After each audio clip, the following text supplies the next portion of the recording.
First type interrogative sentence. आज हम क्या सीखेंगे? First type interrogative sentence. ठीक है, इसकी पहचान क्या होती है? इसको हम हिंदी में कहते हैं प्रथम प्रश्नवाचक वाक्य। क्या कहते हैं? प्रथम प्रश्नवाचक वाक्य। बेटा ये तुम्हारे गांव में इनके में लिख लेना, इनके में लिख लेना, बाद में ये YouTube पे भी पड़ जाएगी वीडियो, कोई दिक्कत नहीं है, आराम से बैठो, शाम को मिल जाएगी तुम्हें।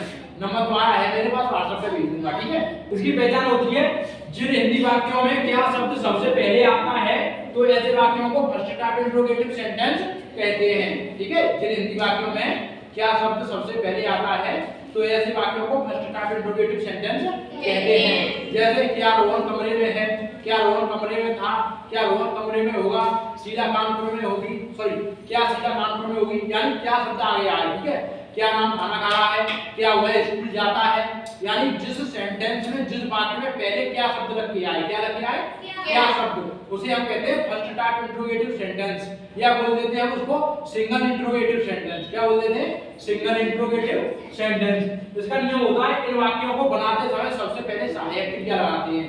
जो सहायक क्रिया दी होती है, जो वर्ब दी हुई होती है, इनमें तो हम वर्ब कहते हैं, इनको विल बी शैल बी को क्या कहते हैं? वर्ब। तो इनको पहले लगाएंगे। जब प्रेजेंट इंडेफिनिट से लेकर फ्यूचर परफेक्ट कंटीन्यूअस टेंस तक के टेंस करोगे तुम, उसमें इनको हम विल बी शैल बी को सहायक क्रिया कहते हैं। क्या कहते हैं? सहायक क्रिया। तो मैंने वही वाला नियम लिखवा दिया ताकि आपको दो नियम याद ना करने पड़े। तो इसका यही पहचान नियम है, इन वाक्यों को बनाते समय सबसे पहले सहायक क्रिया लगाते हैं तथा शेष वाक्य पूर्व नियम से बनाते हैं। जैसे कि इससे पहले हमने नेगेटिव का कैसे बनाया था? विल और शैल के बाद नॉट लगाया था, फिर बी लगाया था। ठीक है, अब इसमें विल और शैल आगे आ जाएगा और बाकी सब जैसा सीक्वेंस था वैसा ही रहेगा। ठीक है, इसका स्ट्रक्चर देखो, विल और शैल आगे लगाना है इनको, फिर उसके बाद में जो सब्जेक्ट होगा वो सब्जेक्ट बनाएंगे सेंटेंस का, उसके बाद में अगर नेगेटिव होगा तो नॉट लगाएंगे, उसके बाद में बी, उसके बाद ऑब्जेक्ट, और फिर उसके बाद में अदर वर्ड है, फिर प्लस क्वेश्चन मार्क चिन्ह है। ठीक है, बाद में हम प्रश्नवाचक चिन्ह लगाते हैं। ठीक है, तथा बाकी के अंत में प्रश्नवाचक चिन्ह लगाते हैं। ठीक है, इसमें लिखा है एग्जांपल देखो, क्या रोहन आज विद्यालय में नहीं होगा। ठीक है, अगर उसमें क्या शब्द आ गया हमें पता चल गया ये फर्स्ट टाइप इंट्रोगेटिव सेंटेंस है। इसको बनाने का तरीका क्या है? आपने नियम लिखवा दिया आपको कि सबसे पहले सहायक क्रिया लगाते हैं, यानी विल और शैल में से एक लगाना है। अब आपको बताया था मैंने शैल कहां पे लगेगा और विल कहां पे लगेगा? सर विल लगेगा इसमें। हां, शैल मैंने कहां पे बताया था ये बताओ? शैल आई और बी हो। हां, जहां पे सब्जेक्ट आई और बी हो वहां पे क्या लगेगा? शैल। और शेष सभी कर्ताओं के साथ क्या लगेगा? विल। यहां पे आई और बी तो है नहीं, है नहीं है ना, तो विल लगाएंगे, लगा दो। सर ये टेंस होता तो उसी टाइप में मतलब सब्जेक्ट पे मतलब विल सब्जेक्ट के अनुसार होता है बस। ठीक है, उसके बाद में देखो विल और शैल में से एक लग गया विल, उसके बाद में क्या है? सब्जेक्ट। सब्जेक्ट क्या है? रोहन।